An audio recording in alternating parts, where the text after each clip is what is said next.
te adoramos, Señor. Estamos muy contentos de estar una vez más reunidos en la casa del Señor.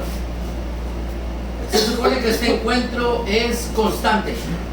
Esto no es cuestión de una religión, donde nada más venimos cada 8 días a un servicio y esa es nuestra única relación con el Señor.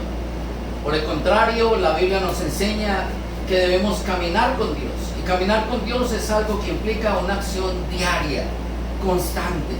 Independientemente de cualquier circunstancia, nosotros debemos buscar del Señor en nuestras vidas.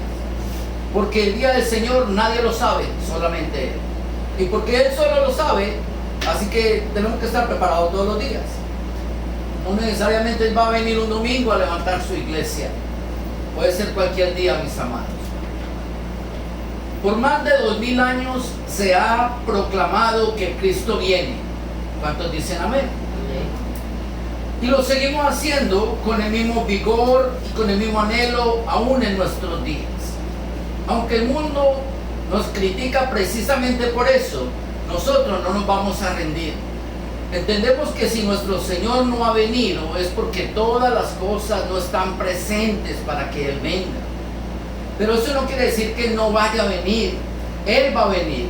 Puede ser hoy, puede ser mañana. Lo cierto es que nosotros estamos absolutamente seguros de que el Señor vendrá. Y con la venida del Señor, y esto lo sabemos nosotros, viene también entonces el levantamiento de la iglesia. Y esa es nuestra alegría. Eso es lo que nosotros estamos esperando. Nosotros no estamos esperando la segunda venida del Señor, estamos esperando el levantamiento de la iglesia, que es 7 años antes. Lo que nosotros conocemos como el arrebatamiento o el rapto, como dice la escritura en 1 Corintios 15:52. Hablando acerca del arrebatamiento, dice: en un momento, en un abrir y cerrar de ojos, a la final trompeta, porque se tocará la trompeta y los muertos serán resucitados incorruptibles y nosotros seremos transformados. Esta era la esperanza del apóstol Pablo, la misma esperanza que nosotros albergamos en este día. Escuchar esa santa y bendita trompeta que se va a tocar y que va a marcar un tiempo histórico para la humanidad, y va a hacerlo levantando de esta planeta, de esta tierra, a nosotros el cuerpo de Cristo. Interesante que la Biblia dice: en un abrir y un cerrar de ojos, un parpadeo es 20 centésimas de segundo. Es algo tan rápido lo que va a acontecer en este mundo, que, como les decía, más nos vale a nosotros que estemos caminando con Dios todo el tiempo. Que no hagamos del servicio al Señor una religión, donde si yo voy a la iglesia o no voy a la iglesia, así está mi condición espiritual. Eso sería el peor error que nosotros pudiéramos cometer. Porque cuando Él venga y levante la iglesia en el rato, va a ser un abrir y un cerrar de ojos. Ahí no hay tiempo de arrepentimiento, no hay tiempo de ir a correr a buscar la Biblia, no hay tiempo absolutamente de nada. O estamos con el Señor o no estamos con el Señor.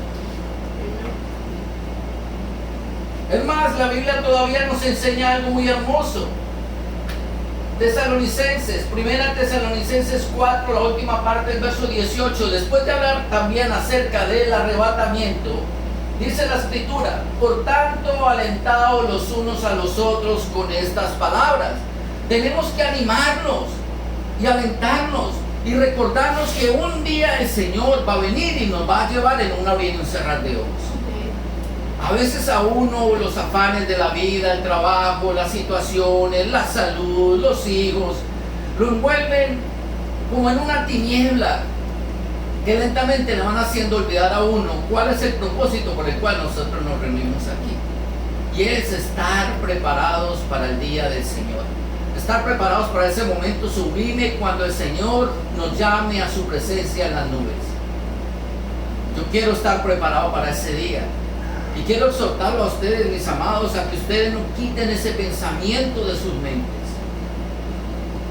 Sin embargo, hay algo que tengo que clarificar.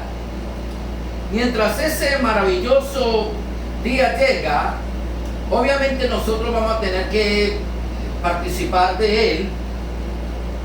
Pero mientras llega, tenemos que perseverar unánimes juntos. Y hay algo que nosotros estamos llamados a hacer por parte de Dios, y es resistir la prueba y también soportar la tentación, como dice Santiago 1:12.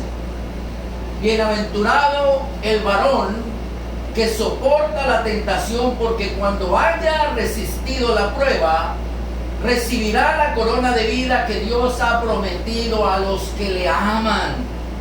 Y amar al Señor implica, mi amado, que tú y yo tenemos que caminar con Él constantemente. Resistir la tentación constantemente. Eso es caminar con Dios. Porque constantemente el enemigo de nuestras almas trae situaciones a nuestras vidas que, como les decía, hacen un velo, ponen como una cortina que no nos permite ver una realidad espiritual a la cual nosotros debemos estar prestos todo el tiempo, esperando todo el tiempo, que es el levantamiento con el Señor. Una corona de vida ofrece el Señor. Y no cualquier corona de vida, una corona de vida eterna, como dice la Escritura, para todos los que perseveran hasta el fin. Y présteme atención, porque perseverar hasta el fin no significa que yo tengo que estar vivo hasta que yo esté viejito y después que yo me muera, entonces el Señor me dará la corona de vida. No, perseverar hasta el fin significa que yo tengo que mantenerme constantemente en la presencia del Señor. Constantemente, con mi mente, con mi corazón, con mis sentidos en el Señor. Una vez más, porque ese instante es cuestión de segundos. Ni segundos, centésimas de segundo, fracciones de segundo. Entonces esta carrera en realidad es, en cualquier momento llegamos a la meta. Es preciosísimo, en cualquier momento llegamos a la meta. Lo importante es cómo nosotros estamos corriendo. Eso es lo que va a determinar si nosotros nos levantamos o nos quedamos. Para muchos de nosotros, preservar hasta el fin probablemente tenga un precio muy alto, y hoy les voy a hablar acerca de eso. La verdad, nosotros no sabemos individualmente qué nos va a tocar en nuestra vida cristiana, cuál va a ser el reto de nuestras vidas. Pero algo sí sabemos por la palabra del Señor, que los que han dado su vida por la causa de Cristo y se han parado firmes en la brecha del Evangelio y en su convicción, a una costa de todas las amenazas a su propia vida, ellos son los que han reclamado esta preciosa corona de vida, los que se han sostenido hasta el final. Como les decía, yo no sé cuál va a ser el destino o el futuro de cada uno de ustedes, ni siquiera del mismo mío. Hoy podemos estar en un país pacífico, armonioso, con libertad de expresión, con libertad de adoración para nuestro Dios, pero mañana yo no lo sé. Mañana yo no sé si alguno de ustedes viajará a un sitio o irá a un sitio donde esa libertad que nosotros disfrutamos aquí sea cohibida, aún hasta con el costo de sus propias vidas. Lo interesante es qué nosotros haremos en ese momento, cuál va a ser nuestra reacción al respecto de eso. Un ejemplo tenemos, y fue literalmente de nuestro Señor Jesucristo. Él lo dio todo por la causa. Él vivió en un momento donde supuestamente había libertad religiosa, aunque estaba el Imperio Romano gobernando en esa época, en ese tiempo sobre Israel. Los israelitas tenían libertad de practicar su religión. No había prohibiciones como tal. Les permitían el culto. Aún uno de los mismos reyes de Roma, que fue Herodes, que fue, por decir así, amigo de los judíos, les construyó un tremendo templo, grande, hermosísimo. Era buen amigo de los ancianos israelitas. Gozaban de cierta libertad, la cual nosotros también estamos disfrutando ahora. Cuando Cristo llegó en ese momento de la vida, se supone que era el momento ideal donde lo podían reconocer a Él, donde tenían la libertad de escudriñar la palabra. Entonces, cuando vieran a ese Mesías, lo iban a reconocer y a ponerlo como rey. Al igual que a Jesucristo, mis amados, a cada uno de nosotros se nos va a probar nuestra fe. Así es que nosotros estamos llamados a discernir los tiempos y a entender que probablemente llegue el momento o el tiempo donde tengamos que sacrificarlo todo por la causa del Señor. La pregunta que cabe al lugar es: ¿cuán dispuestos nosotros estamos para hacerlo? ¿Cuán dispuestos? Porque déjeme decirle que en esos momentos de crisis es realmente donde sale a relucir quiénes nosotros somos. Cuando tú estás en medio de una prueba, ahí es donde se sabe si tú eres un hombre o una mujer de fe, si tú eres un hombre o una mujer de convicción. Pero mientras nosotros no estemos bajo la prueba, mi amado, es muy fácil decir y hacer lo que respecta a un cristiano. Eso es muy fácil. Reunirnos, cantar coritos al Señor, adorar, levantar las manos, nos abrazamos, nos besamos. Pero ¿qué pasa cuando viene la persecución? ¿Qué pasa cuando la aflicción acosa nuestras vidas?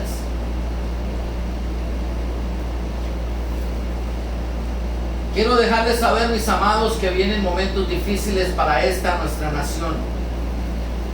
La marginación y la exclusión para los cristianos se está haciendo notoria cada día más. Y nosotros sabemos de quién es la obra. Esa obra la está patrocinando el reino de las tinieblas. Desafortunadamente, nuestro líder, que es nuestro presidente, está trabajando en favor de las tinieblas. Y eventualmente, mi amado, esto va a repercutir en nuestras vidas. Y esos momentos de prueba, no se extrañen si nos van a llegar a cada uno de nosotros. Y tal vez muchos de ustedes ya lo han pasado en sus trabajos, con compañeros, o con amigos, o aún con familiares o conocidos, que los traten a ustedes despectivamente por ser cristianos o por anunciar que son cristianos. La persecución eventualmente llegará. Entienda lo que yo le voy a decir. Para que venga y se manifieste el anticristo, es necesario que el mundo esté en un caos. Y si el mundo no está en caos, obviamente no va a ser el tiempo del levantamiento de la iglesia, no va a ser el tiempo de la segunda venida del Señor. Así que, mi amado, si estamos declarando con nuestras bocas que Cristo viene, es porque entendemos que va a venir un momento de caos para nuestras vidas. Pablo lo entendió. Ellos estaban viviendo la persecución del imperio romano. Perseguían a los cristianos, los cogían, los mataban en los coliseos. Él dijo: este es el momento de caos. Cristo viene. Pasaron los años y comenzó la Inquisición, la persecución a los que declaraban ser también verdaderamente hijos de Dios. Entonces, en medio de esa Inquisición, el pueblo anunciaba: Cristo va a venir. Y nosotros no nos percatamos que estos momentos de calma tal vez no son sino el preludio de una grande persecución para nosotros los cristianos. Mi pregunta es: ¿estaremos preparados para ello? Pensamos en esto.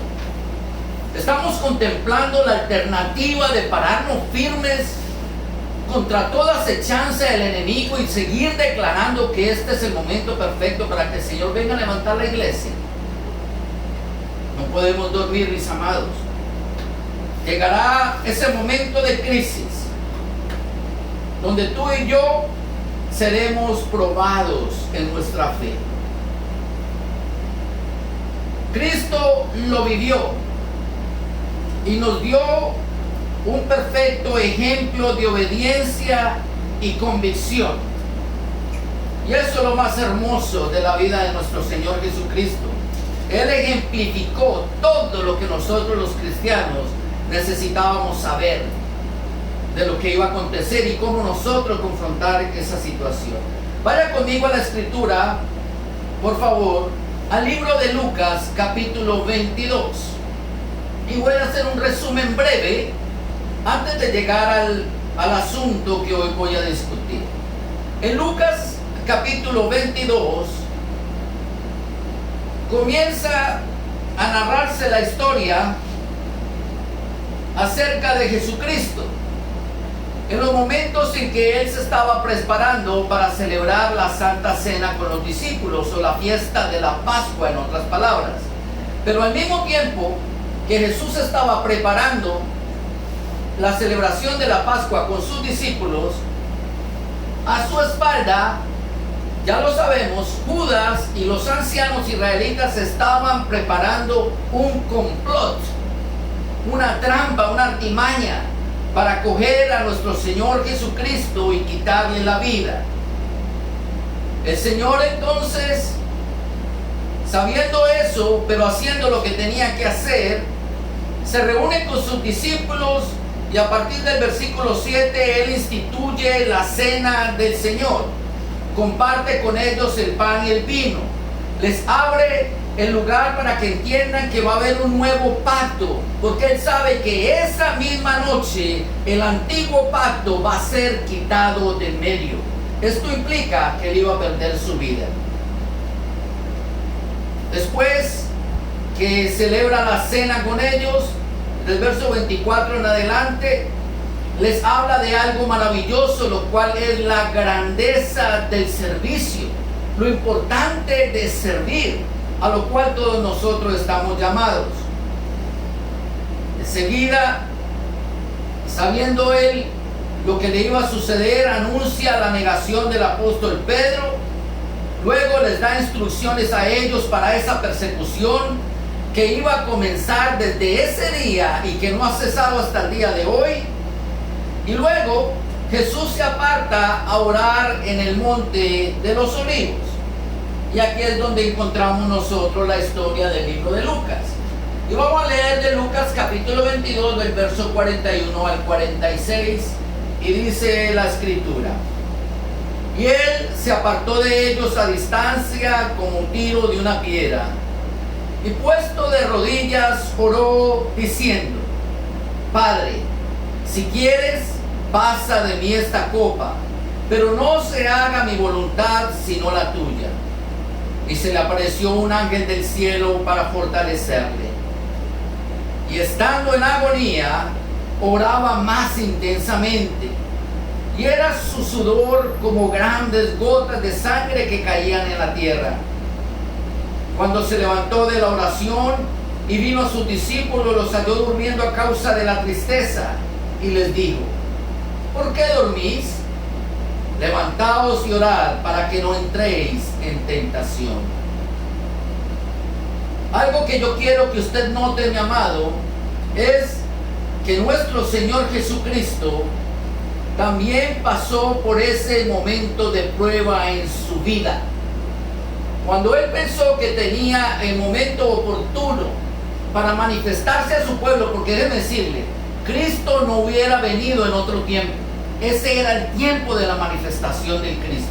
Si Jesús fue en esa época el pueblo de Israel, era porque ese era el mejor momento, dependiendo del conocimiento de la mente de Dios, para que el pueblo de Israel lo reconociera. Pero sabe una cosa, el pueblo de Israel no lo reconoció. Y no quiere decir que el Señor, que nuestro Padre Celestial falló, sino que Él conoce los corazones de los hombres. Por eso Él preparó otro plan. Por eso Él preparó la Santa Cena. Dio un Nuevo Testamento. Él también lo sabía. Solamente que Él no iba a dejar de tratar de darle una oportunidad a los hombres. Jesús entonces, en medio de esa prueba tan grande que estaba pasando, dice la escritura, verso 44, que estaba en agonía. Algo nosotros tenemos que entender. Agonía quiere decir que alguien está a punto de morir. O sea que Jesús estaba a punto de morir y no se estaba refiriendo a la muerte de cruz. Se estaba refiriendo a ese preciso momento, a ese preciso instante donde Él estaba orando. Mira lo que dice la escritura. Y era su sudor como grandes gotas de sudor que caían hasta la tierra. Dicen los estudiosos de la ciencia que cuando una persona está sufriendo un infarto, viene un sudor muy fuerte al cuerpo y un dolor muy fuerte en el brazo o en la parte izquierda del cuerpo. Y es precisamente la sintomatología de un infarto. Y el Señor estaba precisamente a punto de un infarto. ¿Cómo nosotros lo sabemos? Que se estaba muriendo en realidad. Porque Hebreos capítulo 5, verso 7 lo dice. Y Cristo, en los días de su carne, ofreciendo ruegos y súplicas con gran clamor y lágrimas al que podía librar de la muerte, fue oído a causa de su temor reverente. En otras palabras, mire que Él fue librado de la muerte. Pero uno dice, pero Jesús murió en la cruz. Sí, Él murió en la cruz. Él fue librado de otra muerte, de la muerte que estaba sufriendo cuando estaba orando en el monte Getsemaní. Mi amado, por favor, tenga esto en mente. Nuestro Señor Jesucristo es conocido como el mayor de los profetas. Quiere decir que Él tenía un conocimiento de la voluntad perfecta de Dios. Él sabía lo que le iba a acontecer a Él, aún desde cuando era un niño pequeño. Él sabía los sufrimientos, los padecimientos. Él mismo lo había anunciado unos minutos antes a Pedro. Le dijo, Pedro, a mí me van a entregar y tú me vas a negar. O sea, Jesús sabía que en ese momento él iba a perder su vida. Y como hombre, él nunca había experimentado eso. Él no sabía que un hombre era tan frágil en su humanidad, que su corazón era tan débil, que una noticia de esas, de saber que iba a morir, casi lo mata antes de tiempo. Y él, estando ya a punto de morirse, dice la escritura, él agonizaba, dice, fue oído. Quiere decir que el Señor no permitió que él muriera de un infarto. Pero sabe una cosa, lo que me impresiona de esto es lo siguiente, que nuestro Padre Celestial tenía algo mejor preparado, no para su Hijo, pero para la humanidad entera, para ti y para mí. Si él hubiera muerto de un infarto, mi amado, él no hubiera sido el Cristo, que hubiera sido el que hubiera matado a la muerte, como dice la Biblia.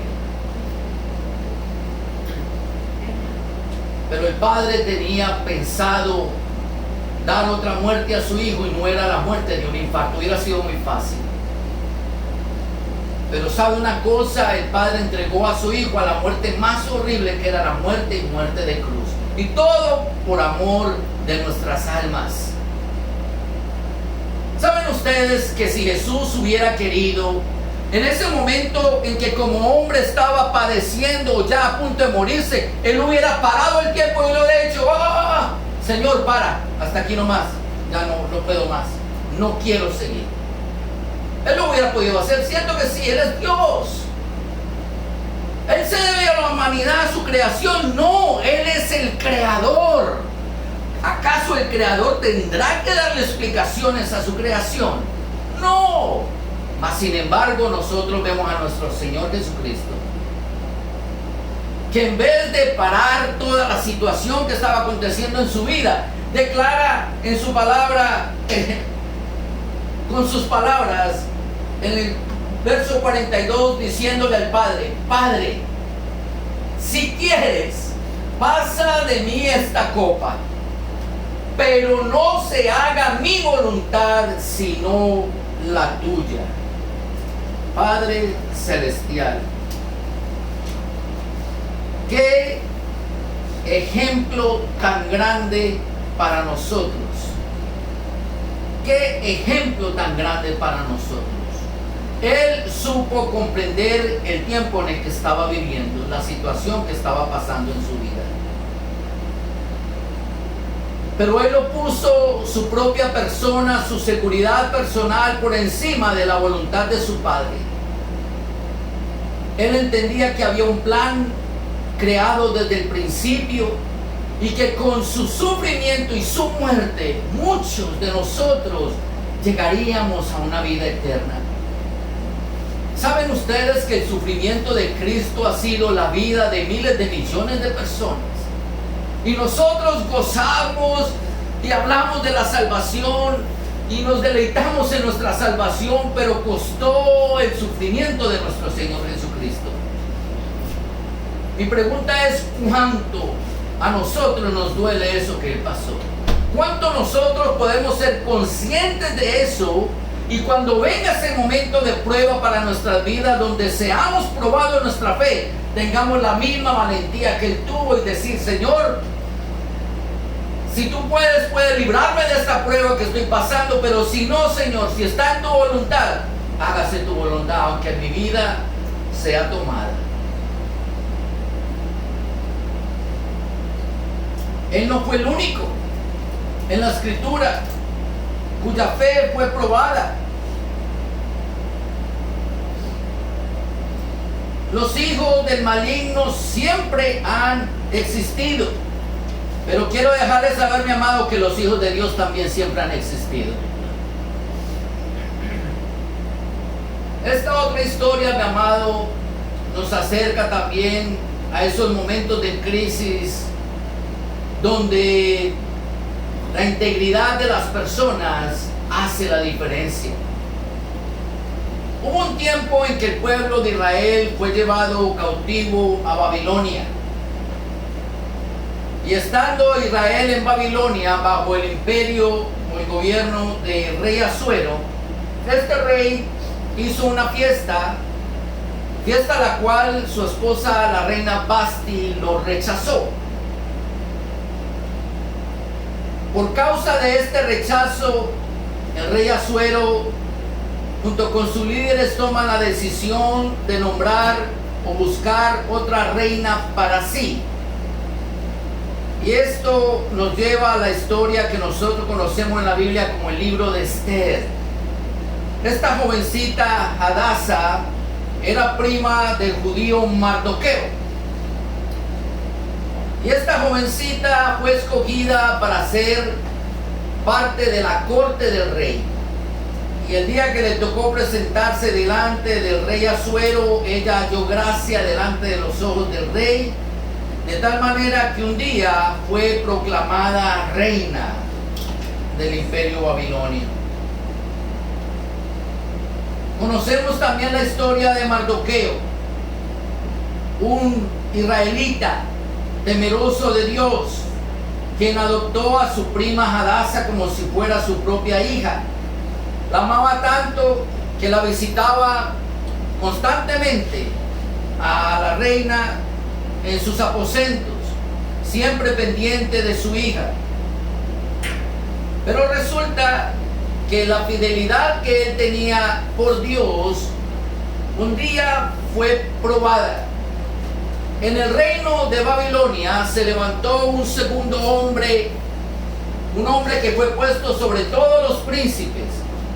Y este malvado hombre se llamó Amán, un hombre que desde el principio odió al pueblo de Israel. Pensaba que los israelitas eran un estorbo para la nación de Babilonia. Y en su egocentrismo, él siempre quiso que se postraran delante de él, que se arrodillaran delante de él, cosa que Mardoqueo jamás nunca en su vida iría a hacer. Porque como les decía, Mardoqueo era un verdadero hombre de Dios, temeroso de Dios. Él sabía que la postración es un acto sublime que solamente hacemos delante de Dios. Y él sabía que esto le iba a traer consecuencias serias, mas sin embargo, nunca dejó de hacerlo, de quedarse de pie delante de este hombre Amán. Todos sabemos la historia, provocó la ira de Amán, y con la ira de Amán entonces vino un edicto del rey de terminar o aniquilar a todo el pueblo de Israel.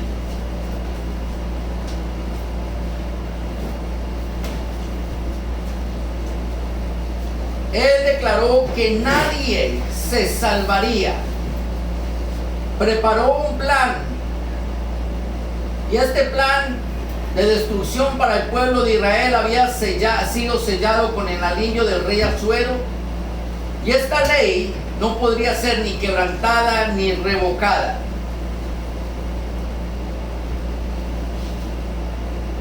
Obviamente, esta copia de esta carta se hizo pública, donde se le daría la muerte a todos los israelitas. Y Mardoqueo, obviamente, cuando escucha acerca de este edicto, se indigna, se enoja grandemente, pero él tiene una alternativa en su mano: acercarse a su hija, Hadasa, quien era muy cercana al rey, y lo ve como una alternativa y se acerca donde ella y le pide a ella que hable con el rey. Pero esta joven, al escuchar a su tío, o su primo, perdón, su papá, como le conocemos, papá adoptivo, sintió mucho temor de acercarse al rey. Ella sabía que si se acercaba al rey sin autorización le podía costar la vida. Entonces, Esther capítulo 4, versos 13 y 14, Mardoqueo se acerca a su hija y le dice a ella. Entonces Mardoqueo dijo que respondiesen a Esther: no pienses que escaparás en la casa del rey más que cualquier otro judío, porque si callas absolutamente en este tiempo, respiro y liberación vendrá de alguna otra parte para los judíos, mas tú y la casa de tu padre pereceréis, y quién sabe si para esta hora habréis llegado al reino. Mis amados, aquí hay muchas cosas que tienen que impresionarnos, especialmente como cristianos. Primero que todo, las palabras de Mardoqueo y su fe en la palabra de Dios, su fe en lo que él conocía acerca de su Dios. Él sabía que si Hadasa se acobardaba y no se acercaba al rey para clamar por los israelitas, él dijo: no importa, yo sé a quién le sirvo, y la palabra del Dios a quien yo le sirvo no va a caer al suelo vacía.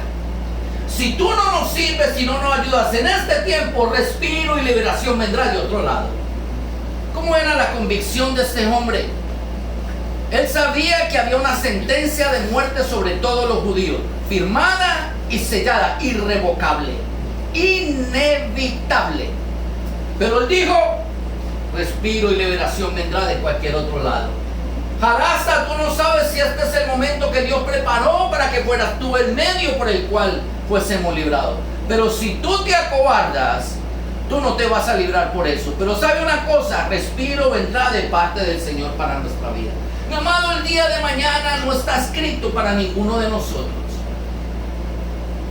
Las leyes en este país están cambiando constantemente, y no a nuestro favor, pero a contra nuestra como cristianos. Un día no muy lejano, probablemente muchos de nosotros estaremos confrontados por nuestra religión, por nuestra creencia. Pero ¿cuáles van a ser las palabras de nuestra boca? ¿Cuál va a ser nuestra convicción? ¿Estaremos esperando para que se levante un líder y haga algo por nosotros, o pensaremos como pensó Mardoqueo? Dice: si tú puedes hacer algo, hazlo, pero si no, yo no me preocupo, el Señor tiene quien lo haga. ¿Será esa nuestra fortaleza? ¿Será ese nuestro pensamiento? Miren, mis amados, el peso de las palabras.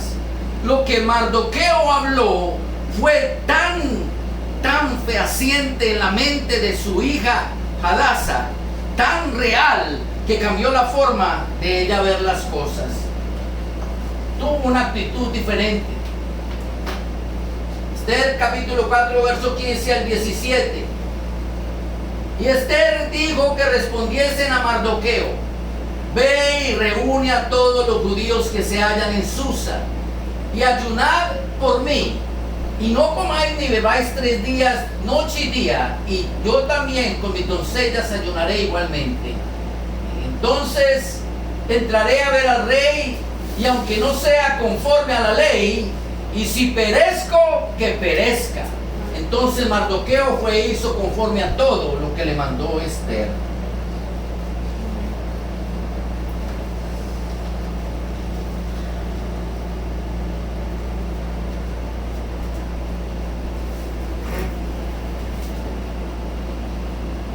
Cuando Dios declara una palabra, esa palabra no puede ser cambiada ni removida. Dios le dio una promesa al pueblo de Israel de que serían su nación, la niña de sus ojos. Nadie, pero nadie, ni Amán, ni Esther con su debilidad, ni el rey con el sello que había puesto sobre esa carta, ni la indiferencia tal vez de muchas personas hubiera impedido que Dios trajera respiro para el pueblo de Israel. la situación es que esa fe es la que nos tiene que amarrar a Jesucristo a nuestras vidas. Esa convicción de que Dios puede pasar todos los decretos humanos, aunque en este país cambien las leyes, aunque la persecución en contra de los cristianos comience, aunque hayan gente a favor de esas leyes, aunque nuestros trabajos nos quieran impedir a nosotros que anunciemos la venida de nuestro Señor Jesucristo, mis amados, con todo y eso el Señor va a traer respiro para nuestras almas. De algún lado el Señor va a traer fortaleza para nosotros. Sí y solo si nos mantenemos en el Evangelio. Sí y solo si tus palabras son palabras de fe, palabras que ayuden, que edifiquen. ¿Usted se imagina si Mardoqueo le dice a Hadasa: ay, Hadasa, nos chavamos, nos van a matar a todos? No, Mardoqueo habló en fe, habló con carácter, le dejó ver la realidad a su hija Hadasa de lo que iba a acontecer. Y sabe una cosa, a veces nuestras palabras no edifican a otros, y en vez de levantarlos en su moral y en su espíritu y tomar la valentía como verdaderos hijos de Dios y esperar en el favor de Dios, nosotros estamos haciendo caer a nuestros propios hermanos. ¿Quién se va a sostener así en el día de la prueba? Nadie. Pero es deber de cada uno de nosotros, mis amados, tener cuidado con las palabras que salen de nuestra boca. Porque si yo soy un hombre de fe y vivo en fe y proclamo la fe, pues yo tengo que hablar palabras de fe. Eso va a ayudar a todos los demás a fortalecerse también en fe, aún al costo de su propia vida. ¿Se acuerda que lo leímos ahora, 1 Tesalonicenses 4:18? Y alentados los unos a los otros con estas palabras. Son palabras de aliento las que tienen que salir ahora para nuestras vidas, mi amado. Si perezco, que perezca. ¿Cómo cambió la actitud de Hadasa? Primero tuvo temor y dijo: usted sabe que el que se acerque al rey lo van a matar. Pero fueron las palabras de su papá las que cambiaron la forma de ver a ella. Ella sabía toda la promesa del Dios de los cielos y ella dijo: sí, se me había olvidado, yo no había pensado en eso. Es verdad. Aunque a mí me maten, yo sé que Dios hizo una promesa, esa promesa no va a caer por tierra. Dios va a hacer algo, pues yo prefiero ser parte de ese algo. Dijo: déjenme, hagamos una cosa, oremos al Señor. Mis amados, la vida cristiana no es una vida de solitarios. Es una vida de un cuerpo. Y todos nosotros somos parte de un cuerpo. Tenemos que ayudarnos a los unos a los otros, confortarnos los unos a los otros, animarnos los unos a los otros. Porque nuestras palabras de ánimo y de aliento pueden levantar héroes dentro del cuerpo de Cristo. Y eso fue lo que fue esta joven mujer, una héroe para el pueblo de Israel.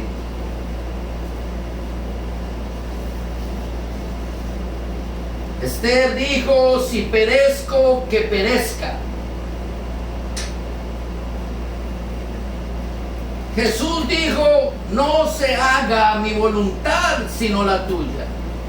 Un día un jovencito llamado Isaías también fue llamado por el Señor, y en Isaías 6:8 se impregnaron las palabras que salieron de su boca y dijo: heme aquí, envíame a mí. Tampoco tuvo temor. Hechos capítulo 21 verso 13 registra las palabras de nuestro hermano el apóstol Pablo, que él un día exclamó y dijo: entonces Pablo respondió: ¿qué hacéis llorando y quebrantándome el corazón? Porque yo estoy dispuesto no solo a ser atado, mas aún a morir en Jerusalén por el nombre de nuestro Señor Jesucristo.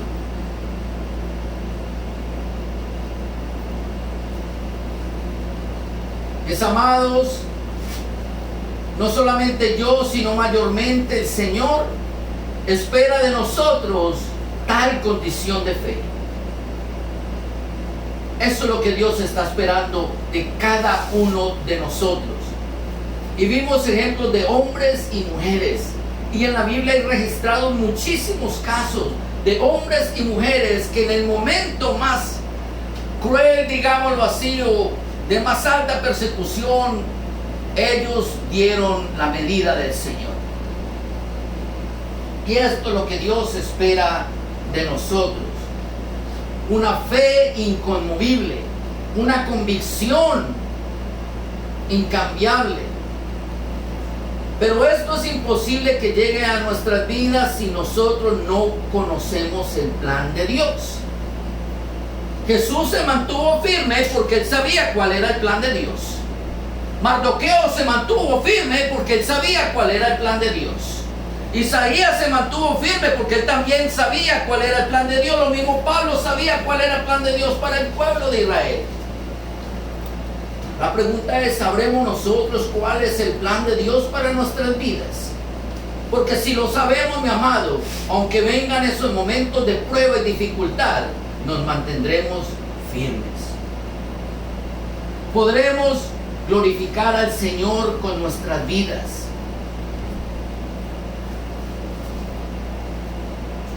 Mira esto.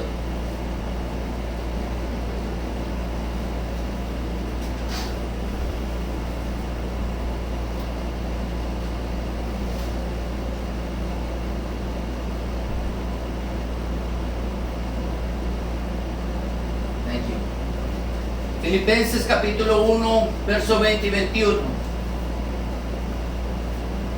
Dice el apóstol Pablo: conforme a mi anhelo y esperanza de que nada seré avergonzado, antes bien, con toda confianza, oiga esto, como siempre. O sea que la confianza de nuestro hermano no era una cuestión temporal. La confianza de él no era por la mejor situación en que estaba viviendo, era una confianza constante. Dice: ahora también será magnificado Cristo en mi cuerpo, o por vida o por muerte, porque para mí el vivir es Cristo y el morir es ganancia. ¿Cómo nosotros habremos de testificar de Cristo? Yo no lo sé. Yo sé el día de hoy porque lo estoy viviendo. Pero el día de mañana, mi amado, como les decía al principio, cada uno de ustedes puede estar en un lugar diferente al presente. Las circunstancias pueden ser completamente opuestas a las que estemos viviendo. O aunque estemos aquí y sabemos que todo está cambiando, mi amado, probablemente nuestras vidas vayan a estar en exposición por causa del Evangelio. Mi pregunta es, ¿cuál será nuestra esperanza? ¿Dónde nosotros la habremos puesto? Porque dependiendo de donde nosotros hayamos puesto nuestra esperanza, así será la fortaleza de nuestras palabras en el momento de la prueba. Pablo dijo: yo hablo con toda confianza. Yo sé que vivo o muerto, yo voy a glorificar al Señor. Mardoqueo dijo exactamente las mismas palabras. En otras palabras, dijo lo mismo.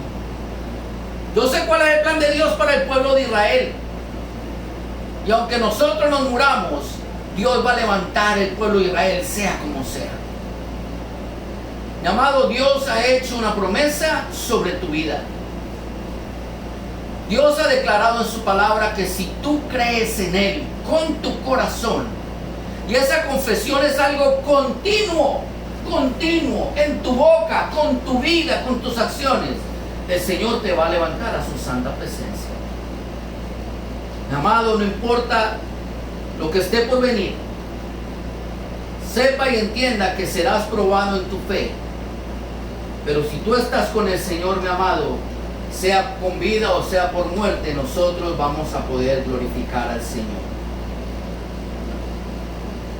Cómo nos toque proclamar a Cristo, solo Él lo sabe. Pero por vida o por muerte, nosotros seguiremos anunciando su santa venida y con ella el levantamiento de la iglesia, que es su cuerpo. Que el Señor nos dé el valor y el denuedo para seguirlo haciendo, y que la convicción en nuestras vidas y en nuestros corazones sea como el ejemplo que nosotros hemos visto en nuestro Señor Jesucristo, y en todos aquellos hermanos que expusieron su vida por la causa del Evangelio. Que el Señor tenga de nosotros misericordia, pero que también tenga fe suficiente, tu corazón, para que recibas del Señor lo que Él ha preparado para tu vida. Sepa y entienda, mi amado, que el Señor estará contigo como lo prometió desde hoy hasta el fin de los días. Inclinemos nuestros rostros. Amado Padre Celestial, te damos gracias, Señor. Te adoramos, te bendecimos. Señor, si hay algo cierto en nuestros corazones, es que la vida no tiene que ser color de rosa para nosotros, tus hijos. Nunca lo ha sido, Señor. Hay un reino de las tinieblas que se ha levantado, Señor, impetuosamente en contra de nosotros, tus hijos. Y nosotros no somos ajenos a esto, Señor, pero tampoco somos ajenos a tus palabras, ni a tu plan para nuestras vidas, Señor. Lo que el mundo no sabe es a lo que nosotros estamos dispuestos de llegar por causa del amor a tu Hijo Jesucristo, Señor. Porque un día Jesús declaró que el que perdiera su vida por causa de Él la ganaría, Señor. Y esa es la esperanza que nos ayuda a nosotros a permanecer fieles a tu promesa, Señor, en tu palabra, en tu caminar cada día. Sabemos, Señor, que las leyes están cambiando en este país y eventualmente, probablemente, seremos probados en nuestra fe. Socórrenos, Señor, en la hora de la prueba, Señor. Que tengamos la firmeza y la convicción, Señor, no solamente para sostenernos en nuestra vida espiritual, sino para alentar a otros a darlo todo por causa del Evangelio, Señor. Bendice a aquellos hermanos alrededor del mundo entero, Señor, que ya lo están haciendo, Señor. Que tu Santo Espíritu, Señor, les dé el denuedo para hablar acerca de Jesucristo. Y que por vida o por muerte, Señor, ellos glorifiquen a tu Hijo Jesucristo. Te damos gracias, Señor. Ayúdanos, Señor, a cada uno de nosotros a alcanzar la estatura de tu Hijo Jesucristo. Y te damos gracias por tu amor y misericordia, porque hasta este día, Señor, tú nos has traído. Te damos gracias y todo esto te lo pedimos en el nombre de Jesús. El pueblo de Dios dice, amén.